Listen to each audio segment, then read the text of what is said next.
Hello and welcome back to our channel the law hack. Law hack channel आपके लिए लेके आया है lecture series local self government subject से related. उसी का आज जो हमारा टॉपिक है वो है 74th अमेंडमेंट एक्ट। इससे पहले हमने इंपॉर्टेंट टॉपिक्स कवर कर लिए थे। नेक्स्ट इंपॉर्टेंट टॉपिक जो है वो हम इस वीडियो में कवर करने वाले हैं, जो कि क्या है 74th अमेंडमेंट एक्ट 1992। ये अमेंडमेंट एक्ट बात करता है म्युनिसिपैलिटीज की। प्रीवियस वीडियो अगर आपने नहीं देखी है तो मैंने प्रीवियस वीडियो में पंचायती राज सिस्टम पूरा समझा दिया था कि पंचायती राज सिस्टम में जो इम्पोर्टेंट है एग्जाम पर्पज से कि जो जो आपको इंक्लूड करना होगा आंसर में, वो मैंने समझा दिया था। अगर आपने वो वीडियो नहीं देखी तो आप प्लीज पहले वो जाके देखें, क्योंकि पंचायती राज और जो म्युनिसिपैलिटी है वो बहुत सिमिलर है। बस आप ये समझ लीजिए कि लेवल अलग है। जैसे पंचायती राज जो होता है वो ग्राम वाले लेवल पे होता है, लेकिन म्युनिसिपैलिटी जो होती है वो ग्राम से ऊपर सिटीज जो एरिया होती है वहां पे होती है। इसमें बेसिकली डिफरेंस यही होता है, उनका वर्क सेम होता है, इनके फंक्शंस वर्क हो गया, इनकी जो रिस्पॉन्सिबिलिटीज सब कुछ एक जैसे ही होता है। तो हम अब समझते हैं म्युनिसिपैलिटी से रिलेटेड। तो म्युनिसिपैलिटी क्या होती है? तो municipality plays a crucial work in governance and administration of urban area. वही चीज है कि जो पंचायत अपना काम करती है ग्राम लेवल पे, कि पंचायत का क्या काम होता है कि भाई जो ग्राम में जो प्रॉब्लम्स है उसका सॉल्यूशन करना, वहां का डेवलपमेंट करना, वहां पे जो नीड है लोगों की उसको फुलफिल करना। सेम वर्क म्युनिसिपैलिटी भी करता है, कहाँ पे? अर्बन एरिया में। तो ये क्या करता है? एक क्रूशियल वर्क परफॉर्म करता है, कहाँ पे? In governance and administration of urban area. Urban area में ये वर्क परफॉर्म करता है। इससे related this act added part 9A to constitution which contained provisions from article 243p to 243zg। हमारे कॉन्स्टिट्यूशन में म्युनिसिपैलिटीज से रिलेटेड इस अमेंडमेंट एक्ट के थ्रू क्या हुआ था कि जो म्युनिसिपैलिटी है उससे रिलेटेड आर्टिकल्स ऐड करा गया, प्लस एक नया पार्ट ऐड करा गया। वो क्या था? 9A ऐड करा गया था। इसके जो आर्टिकल्स है जो इससे रिलेटेड है वो क्या है? 243p से लेकर 243zg तक है, जो क्या बात करते हैं? म्युनिसिपैलिटीज की बात करते हैं। कि म्युनिसिपल वो आर्टिकल्स में आपको आगे समझूंगी कि आर्टिकल्स एक एक आर्टिकल्स किस बारे में बात कर रहे हैं। नेक्स्ट ये है कि it also added 12th schedule to constitution of India containing 18 functional items. मतलब ये आर्टिकल्स तो ऐड हुए ही, उसके साथ में क्या हुआ? एक 12th शेड्यूल भी ऐड किया गया है हमारे कॉन्स्टिट्यूशन में, जो कि क्या बताता है? 18 फंक्शनल आइटम बताते हैं। 18 फंक्शनल आइटम वो चीज है जो कि म्युनिसिपैलिटी को बताते हैं कि आपको उस अर्बन एरिया में जहाँ पे म्युनिसिपैलिटीज को स्टैब्लिश किया गया है वहां पे वो वर्क आपको करने होंगे। ये 18 वर्क बताए गए कि ये 18 तो करने ही है, उसके अलावा और वहां पे जो नीड है वो करना है। ये नॉर्मल बेसिक इंट्रो हो गया है। इसके बाद जो साइलेंट फीचर्स आते हैं हमारे म्युनिसिपैलिटीज के, वो सेम टू सेम जो पंचायत में हमने समझे थे पिछली वीडियो में वही है। तो वो इस साइलेंट फीचर आपको यहाँ म्युनिसिपैलिटीज में लिख देना है। वहां पे पंचायत लिखा था, बस उसको पंचायत को हटा के म्युनिसिपैलिटीज आप लिख दोगे, सेम साइलेंट फीचर्स हो जाएगा वो आंसर। उसके बाद हम देखते हैं स्ट्रक्चर कि भाई जो म्युनिसिपैलिटी है उसका स्ट्रक्चर कैसा होता है। तो स्ट्रक्चर अपन देखेंगे। फर्स्ट हमने स्ट्रक्चर में देखा था, जो प्रीवियस वीडियो में हम देख चुके हैं कि यूनियन, स्टेट, फिर लोकल लेवल्स होता है। लोकल लेवल्स को दो पार्ट्स में डिवाइड करते हैं, रूरल और अर्बन। रूरल में पंचायत है, अर्बन का अब हम समझते हैं। अर्बन में तीन पार्ट्स में इसको डिवाइड किया जाता है। फर्स्ट नगर panchayat, second municipal council, third municipal corporation. नगर पंचायत क्या होती है? अब इनको स्टैब्लिश कैसे किया जाता है? तो इनको स्टैब्लिश पॉपुलेशन के अकॉर्डिंग स्टैब्लिश किया जाता है। जैसे कि जहां पे 10,000 से लेकर 1 लाख तक की पॉपुलेशन होगी वहां पे क्या स्टैब्लिश करेंगे? नगर पंचायत स्टैब्लिश करेगा। कौन करेगा? गवर्नमेंट करेगी। ठीक है। उसके बाद अब जो नगर पंचायत है वो कहाँ स्टैब्लिश होगी? ये तो पता चल गया हमको, जहाँ 10,000 से 1 लाख तक की पॉपुलेशन होगी। अब वहां का जो हेड होगा या वहां का जो ऑफिसर होगा, ऑथोरिटी होगी, वो कौन होगा? उसको क्या बोलेंगे? चेयरमैन कहा जाएगा। कि उनको जो हैंडल करेगा नगर पंचायत को, वो कौन हैंडल करेगा? चेयरमैन करेगा। नेक्स्ट आता है म्युनिसिपल काउंसिल। म्युनिसिपल काउंसिल का स्टैब्लिश करेंगे तो जहां 1 लाख से लेकर 3 लाख तक की पॉपुलेशन होगी वहां पे म्युनिसिपल काउंसिल को स्टैब्लिश किया जाएगा, जिसका हेड कौन होगा? सभापति, जिसे बोला जाएगा। ठीक है।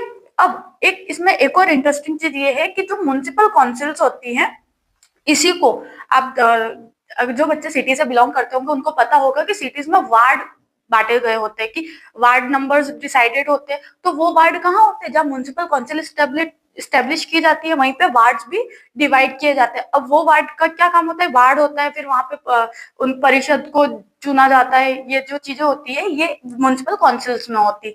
थर्ड आता है म्युनिसिपल कॉर्पोरेशन, ये कहाँ होता है, अबाउट 3 लाख, मतलब 3 लाख के ऊपर की जहाँ पॉपुलेशन होगी वहां म्युनिसिपल कॉर्पोरेशन को स्टेब्लिश किया जाएगा, जिसके हेड को या अथॉरिटी को होगी उसको क्या बोला जाएगा, मेयर या महापौर बोला जाएगा।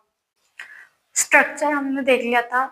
अब इम्पोर्टेंस जो आगे हम लिखेंगे वो भी इम्पोर्टेंस एज इट इज जो पंचायत की है वही है, आपको वही एज इट इज उतार के लिख देना है, बस वहां पे चेंजेस आपको पता है कि म्युनिसिपैलिटी कर देना पंचायत की जगह का, बाकी उसकी इम्पोर्टेंस भी सेम ही है, जैसे पंचायत की जो इम्पोर्टेंस है वही म्युनिसिपैलिटीज की भी इम्पोर्टेंस है। उसके बाद हम देखेंगे जो इम्पोर्टेंट आर्टिकल्स है, जो म्युनिसिपैलिटी से रिलेटेड जो आर्टिकल्स है जो हमारे कॉन्स्टिट्यूशन में दिए गए हैं, अब हम वो समझेंगे।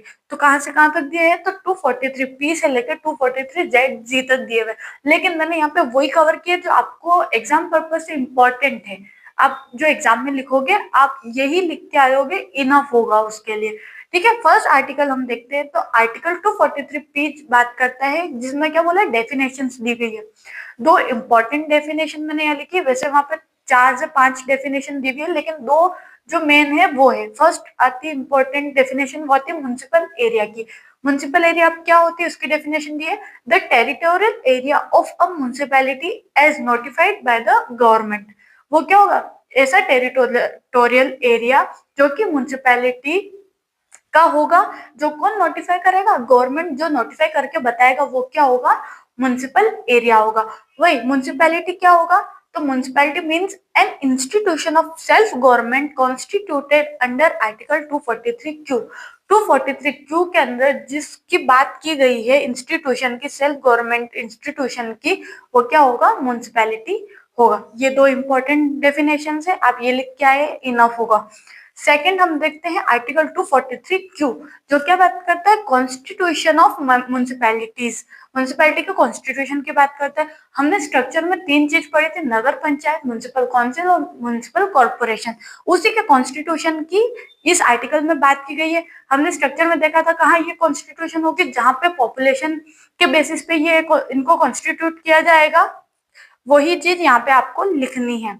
फिर आता है हमारा आर्टिकल 243 आर, जो कि क्या बात करता है, कंपोजिशन ऑफ म्युनिसिपैलिटी। कंपोजिशन कैसे होगा, कंपोजिशन होगा उनके मेंबर्स का 2 वे में। फर्स्ट, इलेक्शन के थ्रू इलेक्टेड मेंबर्स होंगे जो कि अपने रिप्रेजेंटेटिव को चुना गया होगा, उनका इलेक्शन होगा। उसके बाद सेकंड, नॉमिनेटिंग जो मेंबर्स होते हैं, मतलब जो किसी चीज में स्पेशलाइज रखते होंगे, उनको गवर्नमेंट क्या है, नॉमिनेट कर देगी एज अ मेंबर म्युनिसिपैलिटी का। ये 2 वे में कंपोजिशन होगा उनके मेंबर्स का। फिर हम बात करते हैं आर्टिकल 243 एस, जो कि वार्ड कमेटी की बात करता है।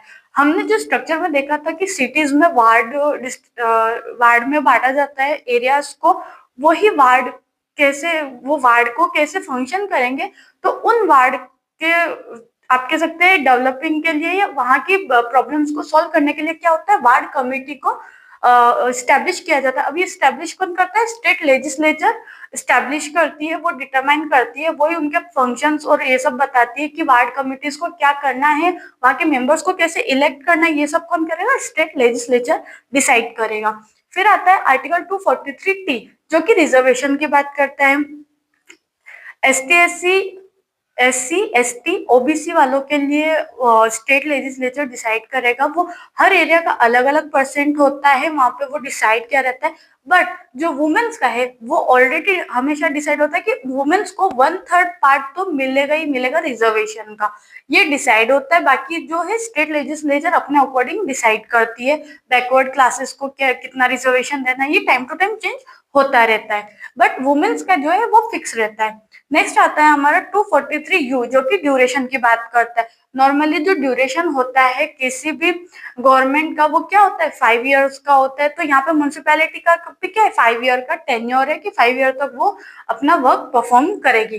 फिर आता है 243 वी, जो कि डिस्क्वालिफिकेशन ऑफ मेंबर्स की बात करता है। अब डिस्क्वालिफिकेशन कैसे हो, कोई मेंबर डिस्क्वालीफाई कब होगा, 2 चीज बोलिए। फर्स्ट, डिस्क्वालीफाई कैसे होगा, जो कि अगर कोई जो मेंबर बनना चाहता है वो स्टेट लेजिस्लेचर असेंबली का अगर मेंबर बनने के लिए डिस्क्वालीफाई है, तो वो भी म्युनिसिपैलिटी के लिए डिस्क्वालीफाई होगा। मतलब अगर कोई मेंबर है जो डिस्क्वालिफिकेशन रखता है, किसके लिए, स्टेट लेजिस्लेचर असेंबली के मेंबर बनने के लिए जो डिस्क्वालिफिकेशन रख रहा है वही डिस्क्वालिफिकेशन म्युनिसिपैलिटी के लिए भी होगी, तो वो म्युनिसिपैलिटी का मेंबर भी नहीं बन पाएगा। सेकंड, उसकी एज मैक्स टू मतलब 21 एज तो होनी ही चाहिए उसकी, 21 या 24 के अबोव वो इंसान होना चाहिए जो कि मेंबर बनेगा, अदरवाइज उसे डिस्क्वालीफाई किया जा सकता है।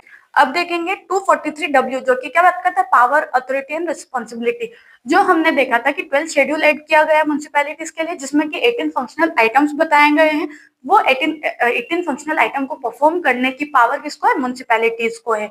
नेक्स्ट देखेंगे 243X जो कि क्या बात करता है, फाइनेंशियल पावर्स बात करता है। म्युनिसिपैलिटी को क्या फाइनेंशियल पावर है कि भाई वो टैक्स को लेवी कर सकती है, ग्रांट को रिसीव कर सकती है, एक्सेट्रा जो भी फाइनेंस से रिलेटेड जो भी वर्क है वो परफॉर्म कर सकती है। उसके बाद आता है आर्टिकल 243Y जो कि क्या बात करता है, एस्टेब्लिशमेंट ऑफ फाइनेंस कमीशन। अब फाइनेंस की उसको पावर दिए तो फाइनेंस कमीशन को स्टैब्लिश करने की भी बात की गई कि फाइनेंस कमीशन को स्टैब्लिश किया जाएगा, कौन करेगा, स्टेट लेजिस्लेचर स्टैब्लिश करेगी। नेक्स्ट बात करता है 243ZA जो की बात करता है स्टेट इलेक्शन कमीशन को स्टैब्लिश करने की बात करता है, क्योंकि इलेक्शन करवाने रहेंगे तो वो कौन करवाएगा, स्टेट इलेक्शन कमीशन करवाएगी। नेक्स्ट बात करता है कि 243ZC जो कि बात करता है कि ऐसे एरिया जहां पे ये जो आर्टिकल्स है वो अप्लाई नहीं होती, किन किन एरियाज पे ये आर्टिकल अप्लाई नहीं होते, तो कौन कौन से एरिया पे नहीं होते, आसाम, मेघालय, त्रिपुरा एंड मिजोरम। ये वो एरिया है जहाँ पे ये आर्टिकल्स या ये जो पार्ट है कॉन्स्टिट्यूशन का ये अप्लाई नहीं होता है। फिर बात करता है 243ZE, ये बोलता है मेट्रोपॉलिटन प्लानिंग कमेटी होगी। अब मेट्रोपॉलिटन प्लानिंग कमेटी कहाँ होगी, जहाँ मेट्रोपॉलिटन सिटी होगी। मेट्रोपॉलिटन सिटीज कहाँ होगी, जहाँ पे 10 लाख की पॉपुलेशन या 10 लाख के ऊपर की जो पॉपुलेशन होगी वहां पे मेट्रोपॉलिटन सिटी को उसको डिक्लेयर कर दिया जाएगा कि वो मेट्रोपॉलिटन सिटी है। वहां पे मेट्रोपॉलिटन प्लानिंग कमेटी बिठाई जाएगी जो क्या देखेगी, उस एरिया का डेवलपमेंट, वहां के फंक्शन वगैरह परफॉर्म कौन करेगी, मेट्रोपॉलिटन प्लानिंग कमेटी। ये इंपॉर्टेंट आर्टिकल्स है जो कि म्युनिसिपैलिटीज के एग्जाम में आप लिख सकते हैं।